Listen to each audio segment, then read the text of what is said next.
Alors j'espère sensibiliser la population à l'histoire de notre Guadeloupe à travers ses contes et légendes, mais aussi à travers tous les jeux que nous proposons, les livres de recettes également de Eddie Babel. Donc, nous avons un certain nombre d'ateliers que nous mettons en place pour aider notre population à prendre en main son héritage, son patrimoine culturel et environnemental. Et nous espérons qu'ils vont entrer dans la danse, comme on dit. Alors, c'est l'entreprise Guadao Déco. Je me suis de Orville-Jean-Louis et je fais de la peinture décorative sur bois, sur calebasse, bambou aussi. Et je fais un peu de récup aussi, c'est-à-dire du bois de palette aussi. Et c'est principalement mon travail. Et qu'est-ce que vous attendez de cet événement? Un peu plus de visibilité par rapport à l'entreprise. C'est surtout ça, surtout la visibilité. C'est un événement spectaculaire. Il y a longtemps qu'on n'avait pas vu avec la pandémie et tout. Je pense que les artisans attendent beaucoup et ils ont raison puisque depuis ce matin, les gens commencent à affluer. C'est une bonne chose. On attend les clients, on est venu pour ça, habite aux abîmes.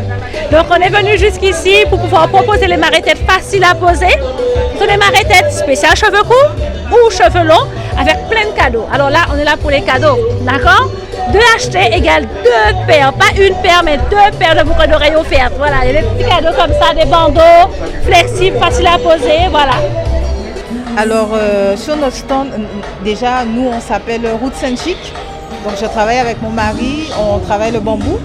On le modifie pour en faire des bijoux, de la déco, des lampes, des sacs en bambou.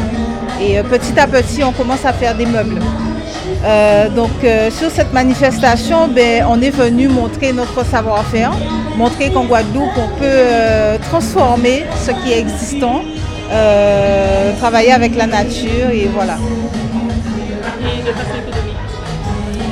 De façon économique, on attend les clients qui regardent ce qui se fait, qui soient contents de porter un bijou durable, surtout parce qu'on travaille avec des matériaux pour que le client revienne dans 2-3 ans et nous dise j'ai encore mon bijou, il a tenu. Donc on travaille avec essentiellement de l'acier inoxydable et on traite le bambou pour qu'il puisse durer dans le temps.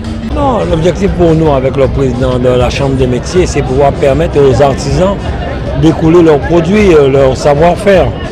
On a beaucoup d'artisans qui, comme on dit chez nous, galèrent pour pouvoir vendre, pour pouvoir avoir un salaire.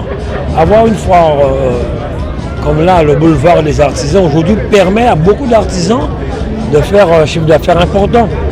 Donc ça, c'est revenir là-dessus après 10 ans qu'ils n'avaient pas fait. Profiter des 50 ans de la Chambre des métiers, c'est une très bonne chose. Et déjà, nous sommes en train de réfléchir comment continuer sur la foire que nous faisons au Champ d'Arbeau, sur d'autres manifestations avec la Chambre des métiers, de manière à permettre aux artisans de pouvoir vraiment montrer leur savoir-faire. Mais l'idée même, moi, que j'ai eue, c'est la construction d'une structure, une galerie, et pour que ces personnes soient exposées en permanence. Et que les gens savent qu'ils peuvent aller à n'importe quel moment et ça va créer de l'emploi et de la richesse. Donc voilà, nous sommes sur la bonne voie, nous avons des Guadeloupéens qui font de très belles choses, nous l'avons vu, nous avons fait les 108 stands et nous sommes vraiment satisfaits. Et il faut le dire aussi, plusieurs artisans nous ont dit effectivement aujourd'hui, ils sentent que la Chambre des métiers est là, est vivante, donc on continuera là-dessus. Oui, c'est un événement important. C'est surtout valoriser le potentiel que nous avons en Basse-Terre et en Sud-Basse-Terre.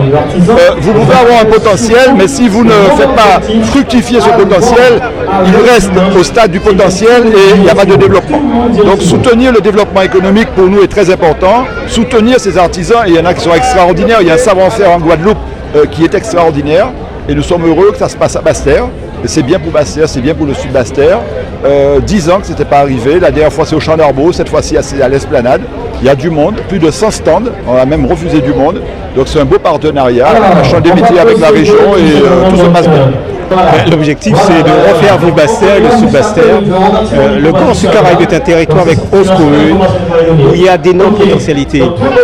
D'énormes potentialités pour développer ce territoire-là. Et cet événement-là, cette manifestation-là, elle doit constituer un marqueur territorial, elle doit devenir encore plus important de manière à figer l'animation sur le territoire, à faire en sorte que les uns et les autres, ailleurs du Grand Sud Caraïbe, viennent chez nous et surtout permettre aux artisans, aux acteurs économiques de ce territoire-là, de pouvoir faire valoir, exposer, exprimer, afficher ce qu'ils sont capables de faire.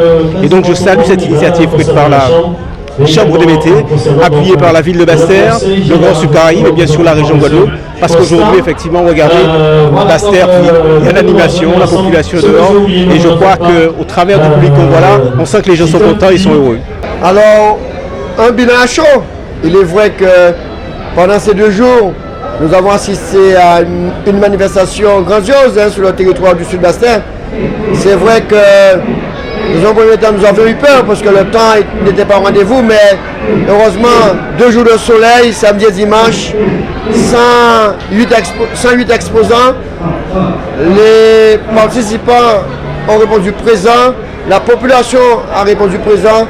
Il n'y a pas eu d'incident, les choses se sont bien déroulées, je peux être satisfait. Aujourd'hui, je peux dire que je suis un homme heureux, oui, je suis heureux que cette manifestation ait lieu sur le territoire de la Basse-Terre.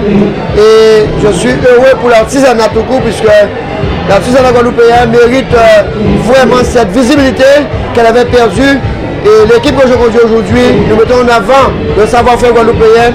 Et voyez-vous, c'est ce qui fait la réussite de cette belle manifestation. Mais écoutez, alors hier, j'ai fait le tour des 108 exposants avec le président de la région qui me dit, les artisans me disaient que, les exposants pardon, me disaient qu'ils étaient déjà rentrés dans leur foyer et que ça marchait très bien.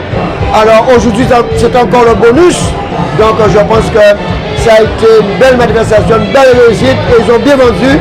Merci à la population du Sud Basse-Terre, merci à la région Guadeloupe et à son président Richard Luce, merci à la ville de Basse-Terre, le maire André Atala, merci à l'agglomération du Sud Caraïbe, M. Thierry Abelli.